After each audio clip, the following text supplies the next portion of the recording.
এনবিউর খাঁচাতে থাকা বন্দি পশু ছাড়া পড়লে কি হয় সেটা জানতে গেলে কিন্তু ভিডিওটা পুরো দেখতে হবে। কিন্তু প্রথমত আমি হলাম শিলিগুড়ি থেকে জিৎ, আর ফাইনালি এনবিউতে যাওয়ার জন্য আমি আবার হয়ে গেছি রেডি। তাই এখন সময় হলো মাকে টাটা দিয়ে বাড়ির থেকে বেরিয়ে পড়া। শুধু বেরোলে কি হবে, কলেজের ইমরান হাসমিদকে তো পিক আপও করতে হবে। ওকে পিক আপের পর আর কোনো তাড়াতাড়ি সিন নেই, ডাইরেক্ট এনবি ব্যাস। তারপর আর কি, 2.5 ঘন্টার এক্সাম, আধা ঘন্টায় খতম। আর যখন এক্সাম থেকে বেরিয়ে পড়েছি তাহলে চলো এবার একটু ওদের কাছ থেকে এক্সামের রিভিউ নিয়ে নিই কেমন গেছে।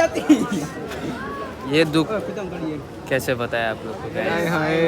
তবে যতই দুঃখ থাক, খাওয়া দাওয়া ইজ মোর ইম্পর্টেন্ট দেন। তাই একটু খাওয়া দাওয়া করার জন্য আমরা ফাইনালি চলে আসি। আর এসে এটা দেখবো বলে তো একদমই আশা করি। আর হ্যাঁ, সাথে হেঁটে হেঁটে এদের এত দূর আসাটাও আনএক্সপেক্টেড। ঠিক যেমন এই আধা মানুষটার গাছে লটকানোটাও আনএক্সপেক্টেড ছিল আমার কাছে। তবে হ্যাঁ, এনবিওর খাঁচায় থাকা পশু ছেড়ে দিলে ঠিক এমনটাই হয়। কিন্তু সে যেমনটাই হোক, আজকের দিন কিন্তু হয়ে গেছে শেষ। তাহলে এখন সময় হলো বাড়ি যাওয়ার, তাই আমি যাই বাড়ি। কিন্তু তোমরা কিন্তু আমার চ্যানেলটাকে লাইক এন্ড সাবস্ক্রাইব না করে যেও না। তো বাই বাই।